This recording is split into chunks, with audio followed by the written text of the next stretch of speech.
want to talk to you about opening yourself up while you're being broken. Let me explain it to you in a way. Let's say I break a glass, okay?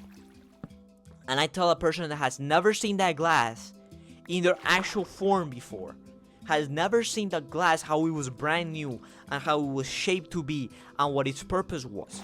Let's say this glass was supposed to be rounded for wine, or I don't know, for really fancy drinks, okay?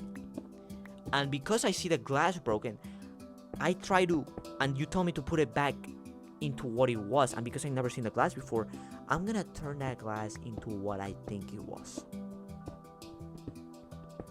That is the problem if you're waiting for your blueprints, or you're waiting for the right person to come by. Because maybe there are things in your life that you gotta go fix, but you rather go the easy way, hide it, suppress it, and let someone else fix it. But it's not gonna be real, it's not gonna be authentic. I don't know how to say it, but it's not gonna be you. And in fact, that's gonna hurt. Because once a glass is broken and it's fixed incorrectly, you know what's gonna happen? What's gonna happen when you fill it up with water? What are you gonna see? You're gonna see that it starts dripping out from somewhere. You're gonna see that there's holes in there. You're gonna see that you actually fixed the glass wrong, and you have to do it apart again. So if you're broken right now and you're waiting for someone to fix it because you feel so broken, because it hurts to fix the right things, because it actually takes time, energy, thought into fixing those things, which people don't want to do anymore because people are too busy. Look, if you're too busy to the point you can't fix your own life, you don't have a life. You're working or you're doing something else as replacement of your life. Okay? Period. That has nothing to do with what we're talking about in the video. But just to let you know, if you do not have time to fix your life, you are living for something that isn't your life. Okay? Period. That's it. But going back, that person, when he sees the broken glass, he tries to fix it into what he thinks it is. Okay? They're gonna have to do you apart. And then you're gonna go for another person. You're gonna go for a friend. You're gonna go for a girlfriend. You're gonna go for a boyfriend. You're gonna go for a husband even. You're gonna go for whatever you think it is. Okay? Look, even therapists might mess this up. I'm not sure. I mean, I had therapists before, and you know they mess it up sometimes. Okay? Because they think this is how a person should be, and that's a dangerous spot to be, because they don't even know what a person is supposed to be like. They just have an imagination, right? And so when you have a lot of ideas because of your life experience, it might be different when you try to apply it for somebody as life different that wasn't really like yours. Yes, you can understand psychology, and I know they went to college for it, and I'm not saying that it's not a bad thing to do, but bias is going to come at some way or the other. Okay? Had nothing to do with what we're talking about. And so the problem with that is that if you're waiting for the right person, right? Also, we're gonna have to farm a little because I'm running out of food. I am running out of food, so we're gonna have to farm a little. If you're waiting for the right person, right? And the right moment, which I talked about in another video. So if you wanna go check it out, you can go check it out. But talking about the right person. Many people are in their comfort zone. No fears.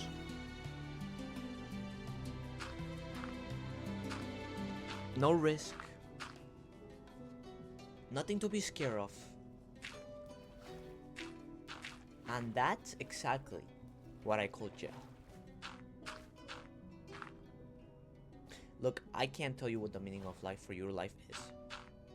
But I can tell you this. If you are going to stop your life, if you're going to stay in one place because of fear, because you're scared, because you don't want to take the risk, because you think later on it's gonna be devastating, because it takes too much to get out where you're at right now, so you'd rather take the easy path out. Let me tell you something. You are going to miss out on life. Period. Look, this is not about what the meaning of life is. This is about what's gonna happen. If you close yourself up in a circle, you are going to miss out what's outside that circle. Period. There's no debating that. Okay? If you want to go debate it, I'll read you in the comments. Okay? But I don't think there's debating that. It feels at the beginning, it feels like a castle. You know, you got family there. You're eating well. You got the company.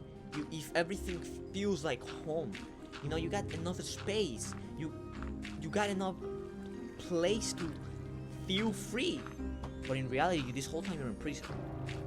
You think the guards are taking care of you? You think the company is something to, you know, be there for you and you're there for them? And you know, you got enough space to move around. And you look out the window and you're like, oh, that's a nice place, but you know, to get out of here seems like too much. And the best way to keep a prisoner from escaping is to make sure he never knows he's in prison. That's a quote from Fyodor Dostoevsky or something like that. I don't know. Look, search him up, okay? Search up the quote. But the person who's saying this is too painful, this is too scary, this is too risky, this is too devastating, too much is required for me to escape from this prison gate. Why am I gonna suffer? Why am I gonna take years to try to escape out of this place? Why not live here where I'm not missing anything? You're not realizing you own that prison. You are the owner of that prison. You are the owner of your mind, and you let your mind have control over your life. I always tell this to my friends because it's really important now in high school. A lot of people, because they have like thoughts, they think they're those thoughts. And I always tell my friends, hey, by the way, you're not your thoughts. And they're like, what you mean? I'm an ugly person. I'm suicidal, whatever it is. You know, I have friends that, you know, said huge things about life, right? I mean, things that, you know, you're like, okay, this is really deep. But I always told them the most important thing they need to know is that you are not your thoughts. Not because you think you're a teacher. Not because you think you're a doctor. You are a doctor, period. Not because you think of something, you are that. You are not your thoughts. Please remember that. Because there will be times where you're going to think things. Okay, and this has happened before, you know, guys thinking, oh, this girl likes me, this. Not because you think this girl likes you, she likes you. Okay? Period. Right? Not because you think someone hates you, they actually hate you. You could be wrong. You could be wrong. You could be right as well. Okay, I'm not saying that. But the good thing about having your thoughts is that you are able to change them. You are able to make a difference in those thoughts. And it doesn't matter what your thoughts are, it matters what your actions are. Okay?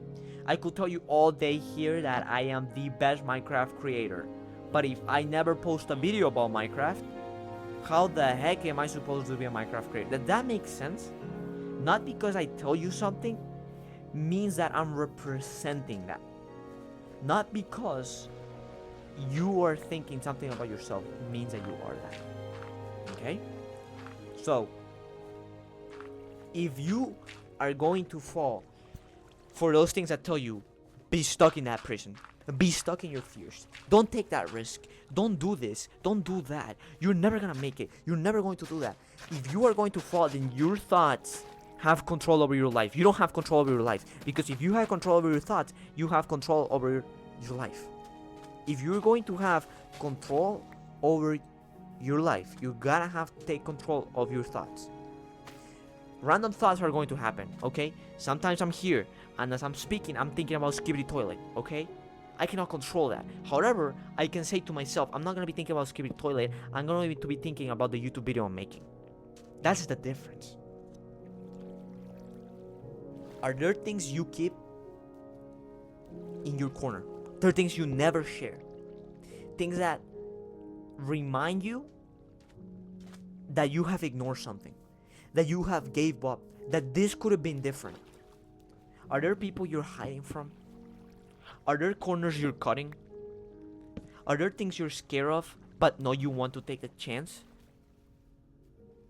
I'm telling you, from 100 years from now, the only person who's gonna go out and die with these thoughts and these memories is gonna be you. If you wanna live in prison, and that's all you wanna know, live in prison. Go ahead. But when that day comes, when you're in your prison bed and you look out the window and wish you would have gotten out one day, it's too late. Maybe this is your time to get out the prison. Maybe this is your time to stop looking out the window and get out the door. Okay? That could be precisely be those chains that keep you from living authentically.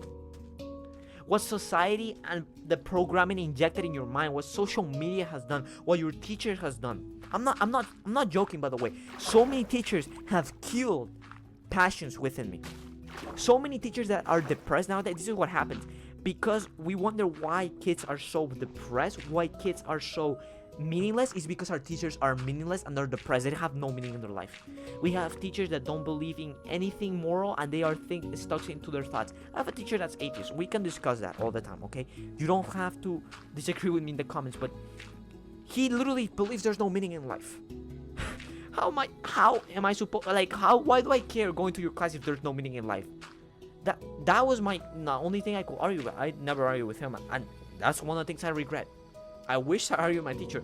Look, if nothing ever mattered, then whatever, my boy, the guy from the Axis powers that killed thousands of Jews, never mattered, bro. Why did we have to do anything about that? Because it never really mattered. And so, I'm getting too much on the religious side, right? But yeah, anyway, be careful with saying you're not addicted to anything, because you do not know what you're addicted to. If you say I'm not addicted to anything, you don't know what you're addicted to. Let's be honest, I'm addicted to myself. I sometimes think way too much about myself. I sometimes think too much of who I want to be, of how I feel, of how I want to show myself to people, right? You could back it up with social pressure. That's my addiction. Try to look good, try to look presentable, try to talk good. Your obsession with your comfort zone is a way you feel like you're in control.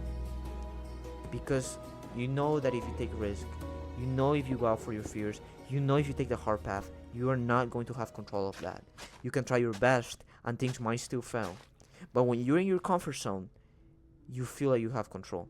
You feel like these ways of trusting your fears, trusting your mind, is keeping you in control of things. But in fact, is destroying your soul, because you're missing out on life.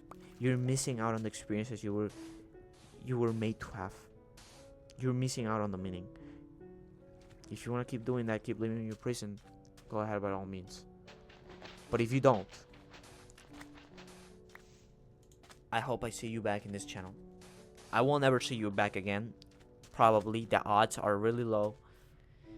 But if you want to go you want to go subscribe, you want to leave a comment, I thank you so much for it. It gets me a closer step to my dream. And I wish you the best. And please think about what I said.